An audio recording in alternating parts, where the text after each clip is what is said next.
Welcome. You're listening to The Heart of It All. I'm Judith Cox. And I'm Michelle Lewis, and we are hosting from the Mindfulness Institute of Michigan.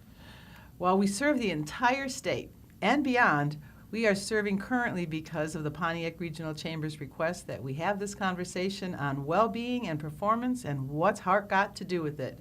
As always, we have a fabulous guest who is committed to greater well-being for everyone. Terry Dibble is here from Oakland University.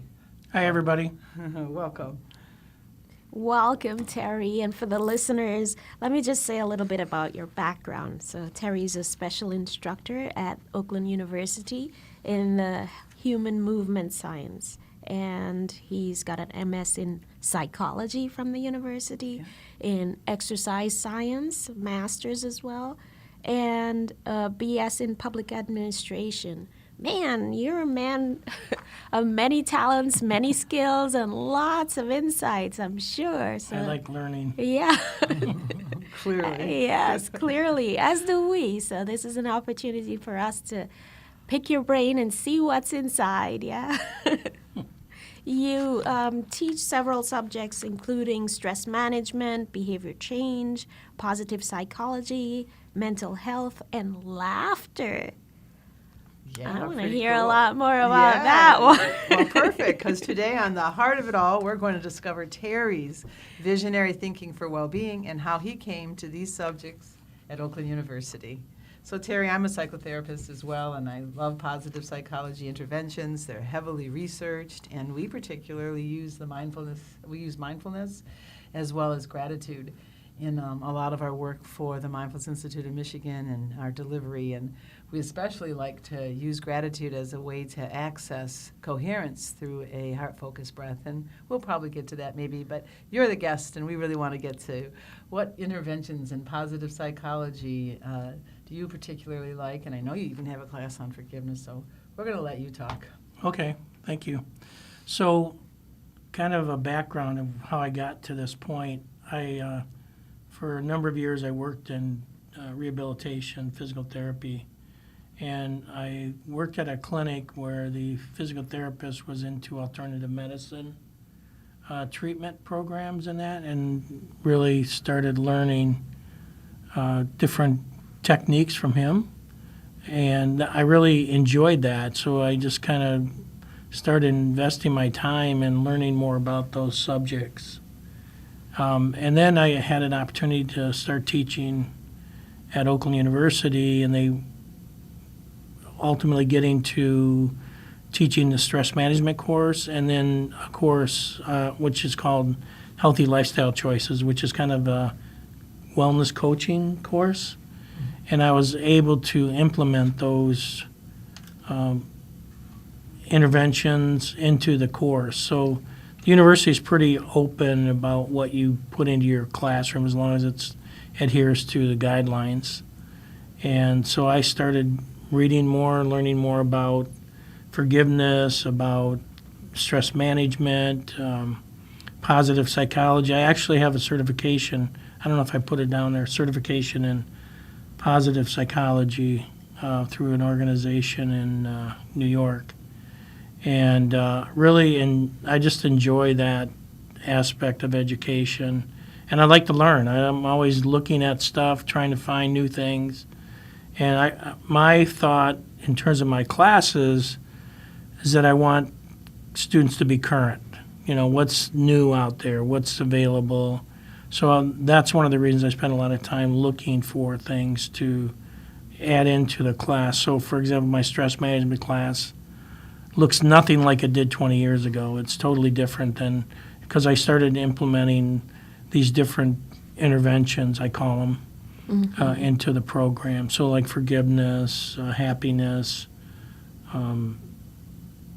some of the other factors. Yeah, probably what you, in your certification in positive psychology, they brought in laughter and mindfulness and strength and, all of those things. Yeah, they talked about values, character strengths, and I do a little bit of that in the stress management class, trying to get students to figure out what are their strengths and how can they use those strengths. Yeah. You know, not only in the classroom but in their daily daily lives. Yeah, stress management is definitely something that we're working with, and the practices that Michelle can say more about that we use for getting greater resilience. Yeah, so we work with HeartMath Institute, and we've actually been responsible for bringing Resilience Advantage to the Detroit metro area. I mean, it's been here, but we're expanding the conversation, and we really would like to have Pontiac be the city that leads with heart.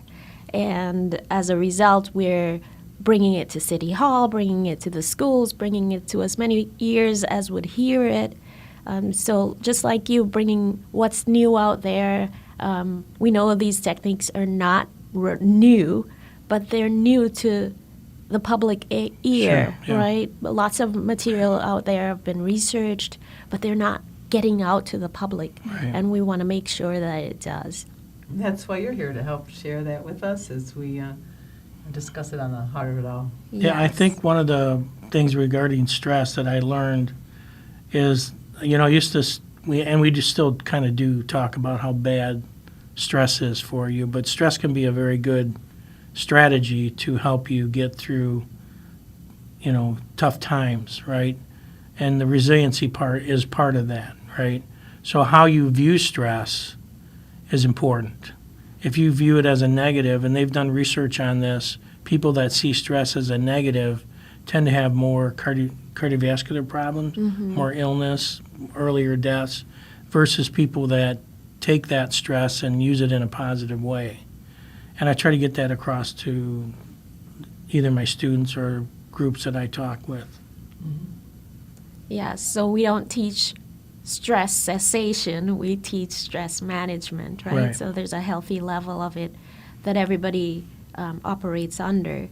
But when it gets to be too much and you don't know how to regulate it, it becomes an issue. So that's our focus, teaching people how to regulate themselves as they deal with how life shows up in the moment to moment. Yeah. And when we close, we'll let you do one of those exercises for our audience. Okay, awesome. So I understand, Terry, the university wants to be #1 in health and wellness. I'm sure you're part of that movement. Yeah, so this has kind of been happening over the last few years. We have she's not new now, she's been there for several years now, Ora Peskovich, and she's really motivated and wanting the university to be on top of whatever it is other universities are doing, right? Which is good, So Yes. she comes up with a lot of good ideas. And so the focus as of late has been this whole issue of mental health. And we just created a committee a few months back on mental health. That's a Senate committee, which is an upper level committee on the campus. That's the first time they've done that. We've been doing mental health programming on campus for probably 7 years, I would guess. And the program is called Mental Health First Aid. And this is really about training people how to recognize that somebody's struggling or challenged by a mental health issue, and then what can you do to help that person? Because everybody can do something, right? No matter what education you have, you can help somebody in some way, whether it's just talking with them or whether it's getting them to some place that they can be helped. And that's really what the program is about, is giving people the confidence to know that, hey, if somebody is having a conversation with you and how can you help that person? What are the things that you can do to get that person to the right intervention, the right counselor, whatever the case might be. So, and it works. I mean, people have used those skills out in the public, and they feel more confident. So having that difficult conversation with somebody, as you guys probably know, is people want to avoid that, Yes. right? But it's important. And that's where a lot of the stigma comes with mental health, is people are uncomfortable talking about it. And if they come across somebody that, we always have this, hey, how you doing today? Oh, I'm fine, But if they said, I'm really struggling right now, what do you say to that person? That's part of what mental health first aid is about. How do you respond to that person? How do you open up to them so they know that you care about them and that whatever they need, that you're willing to help them find that? Oh, that's beautiful. And when you were talking, it made me think also, what about the person who doesn't answer, I'm struggling, but the individual who's asking, how are you, they actually know they are struggling, Right. but they're not talking about it.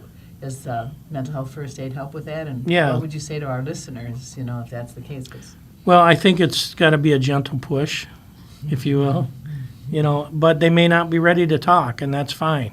You got to meet them where they're at. But it may be the approach that they're not talking about it. So maybe we talk about different approaches. How do you, approach somebody when you think, because as you said, a lot of people aren't going to admit that they're struggling, but there's usually signs that something's happening. Just in their general day-to-day activities, things are changing.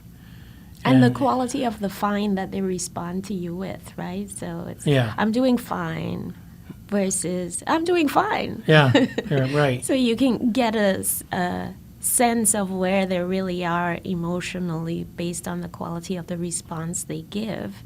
Now, what about children? Like, is this designed to support children who might be challenged as well, or? Well, they do have some programs for youth. So yes, there is. I don't know how young that effectively would be, but there is programs out there for things like what they call ACE, the adult, Adverse adolescent childhood experiences. yeah. Mm-hmm. And I think that's a good path for some people. If you come across somebody and they're 10 years old and they've had 5 of these things on the list, then somewhere down the line they're going to need help. And why not do that now, right? Why not start that process now to hopefully prevent them from going down that road? Yeah, that's actually the work that we've been doing when the schools are calling us. We've done some trainings for Oakland schools, counselors and whatnot, recognizing that adverse childhood experiences are real. There are many, but, even just with the coming out of COVID, the conversation is that the children are really stressed. And so our work has a lot to do with helping people recognize that they have a greater capacity within them, that when they get their heart and their brain in synchronized, the neurosciences tell us they're in a new capacity called coherence. Yeah. Yes. I think about physical hygiene as a way we use to maintain our physical well-being. And quite often, there isn't a conversation about mental hygiene. How do you maintain your mental well-being in the face of stress, in the face of isolation and lockdown and all the things that people have been dealing with over the course of the last 3 years? If you were to advise somebody or give them a tip or two to maintain their mental hygiene as they go through as a regular daily practice, what would be some of those tips you would share? Well, I'm a meditation guy, so a lot of people don't like meditation, but I try to, with my students, I have a little more power to get them to do it. And when you kind of force them to get into a routine, they start to enjoy it and realize that it's beneficial for them. So I think somebody that is struggling a little bit, that's one thing that they can do. But also other things like different activities such as doing a gratitude journal or writing down on a daily basis at the end of the day how many good things happened to me today and what was good about that activity that made it good. And that starts to change the thinking process that person has, realizing that it's not all doom and gloom. There's some positive things that happened to me today that I have been ignoring in the past, right? Yes. It makes me think of a practice that I do with my young children, as clients, and then they take it into their families. Or I introduce it also to the family, and it's called GLAD. And that's what they do at the end of the day when they're home having dinner, or when they start their call with me, they say, let's do GLAD. And GLAD stands for, what are you grateful for? L is for, what have you learned today? And A is what have I accomplished, and then D is what am I delighting in. So as you said, it changes their thinking or the way they approach things. So if that's a regular conversation and you're thinking from there as a child, that's a really great brain pattern Yeah, to be producing. yeah. And to start it early just has great benefit to that individual. Yeah. It's like brushing your teeth, right? Yeah. Mental maintenance. You keep it clean and clear, and you keep your awareness on that which works for you in life. Right. Yeah. And also exercise, physical activity, I would use the word physical activity versus just exercise, but being more physically active, Yeah. that helps the brain too. Yeah, the National ACEs has come out with 5 core elements, which is exercise, to help these children with these high scores. But it's physical exercise, it's nutrition, it's also just being in nature, it's mindfulness, and there's a 5th, sleep. And sleep, that those are the key building blocks to build resilience and to be able to build coherence over time. So when you look at that list, 3 of those things aren't happening anymore in the schools. Schools don't necessarily have gym time anymore or recess. The food that they're getting is not very nutritionally sound. So those are things that could be done very easily in the schools. I remember I did a program in one of the Detroit schools. It was one of the academies down there.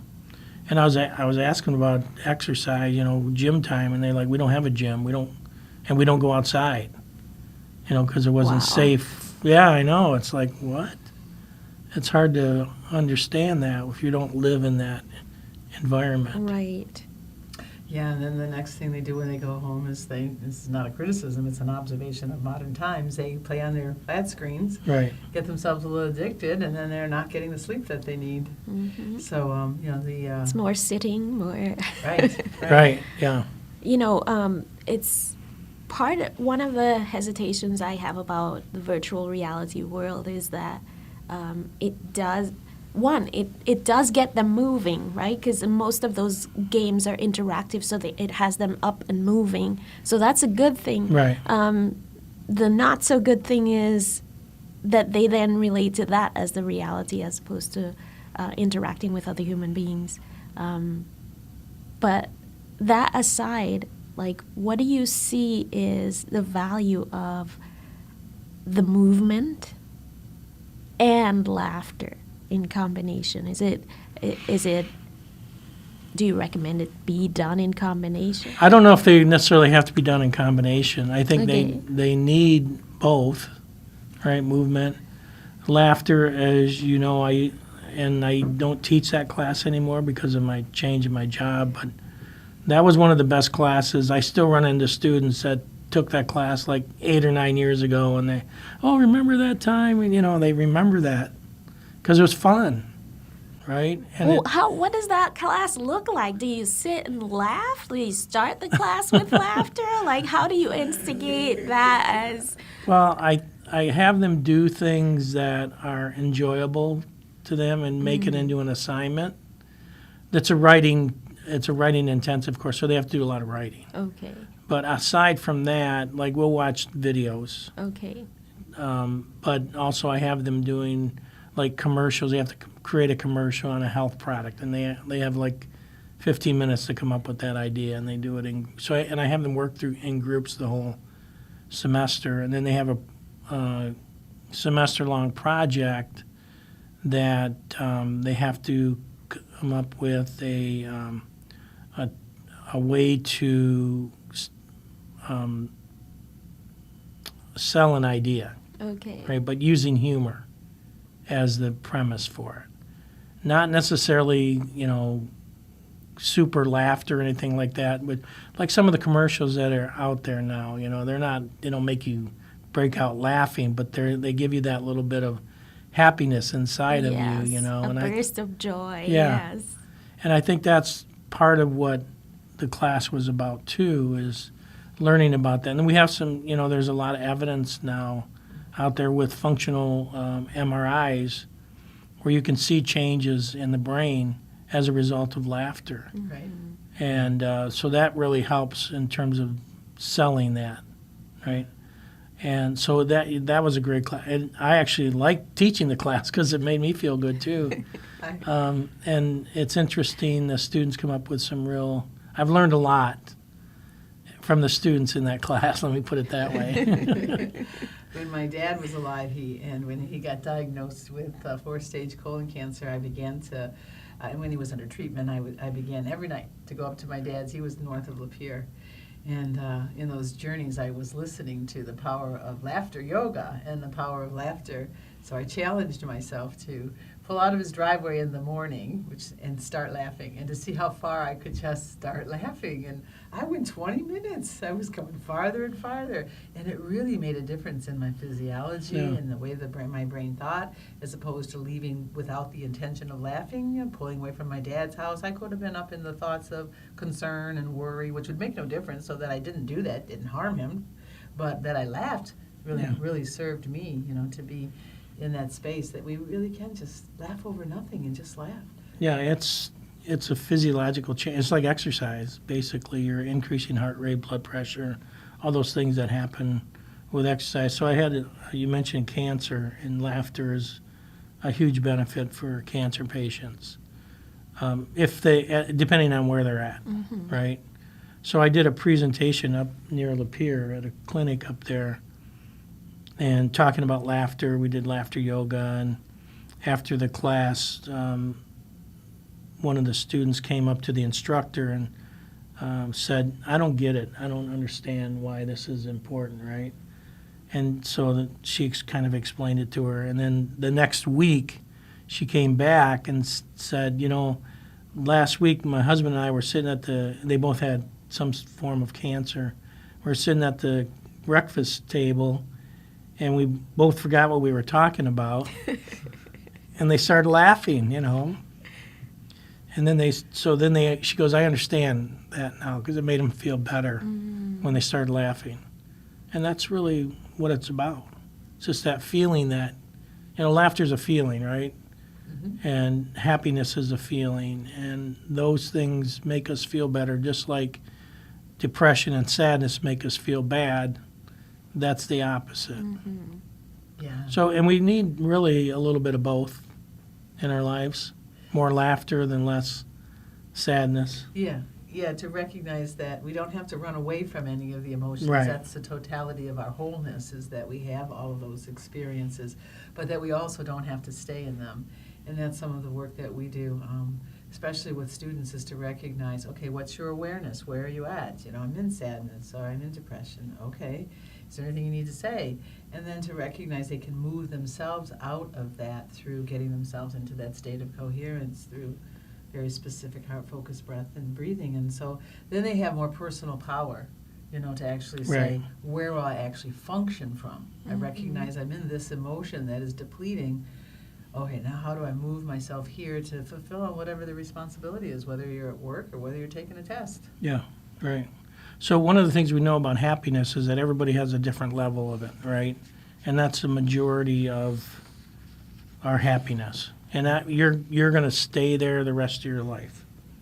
Now, you'll have days where things are going to be happy.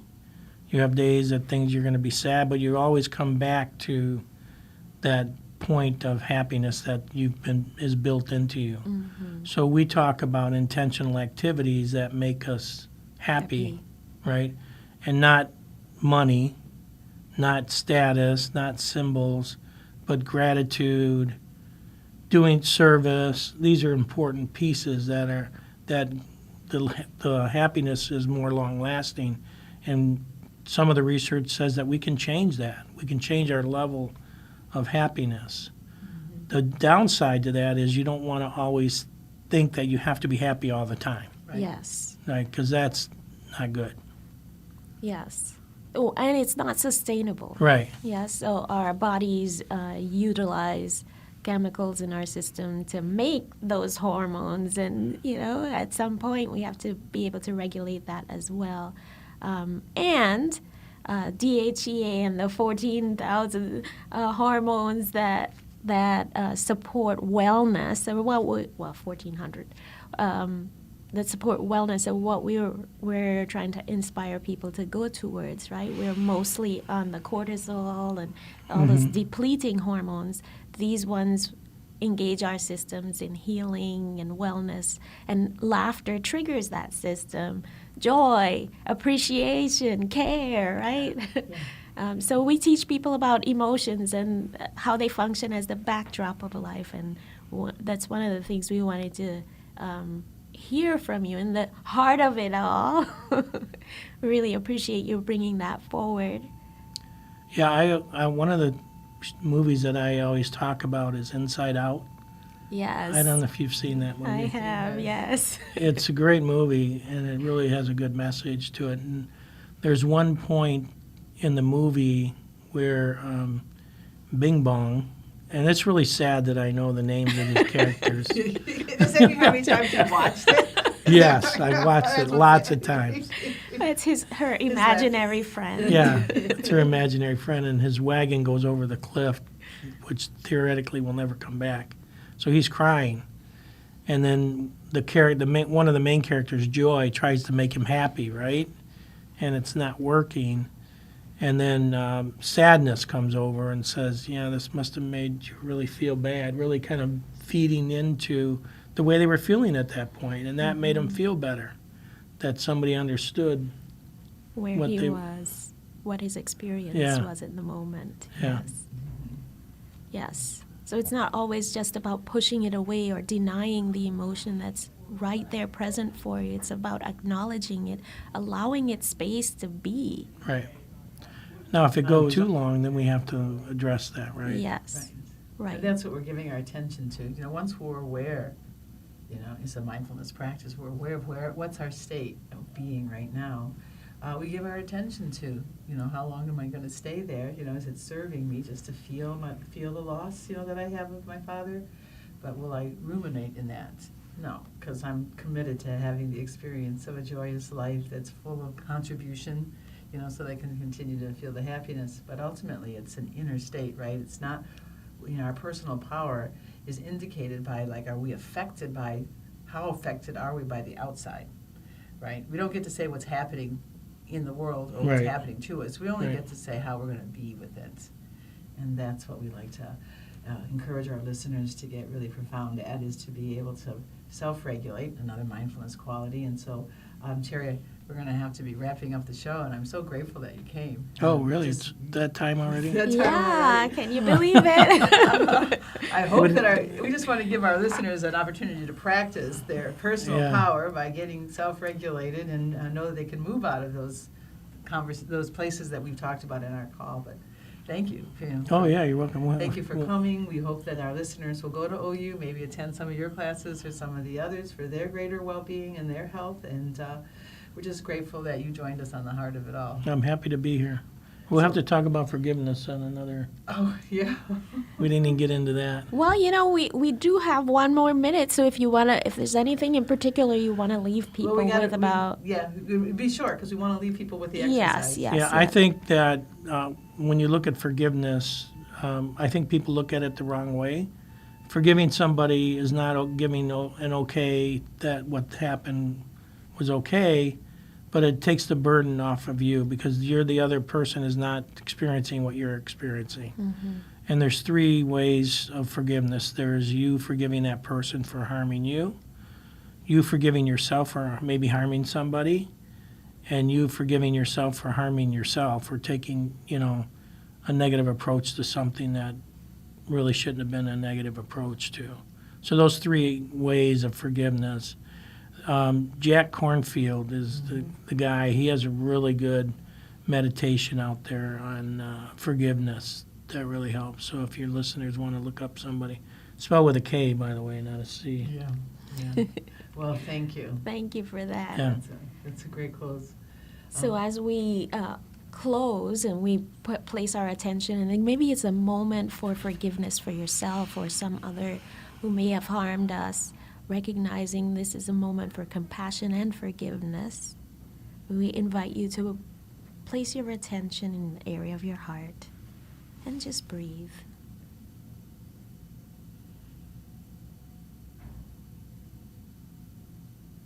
place your attention on your breath and your own sense of gratitude.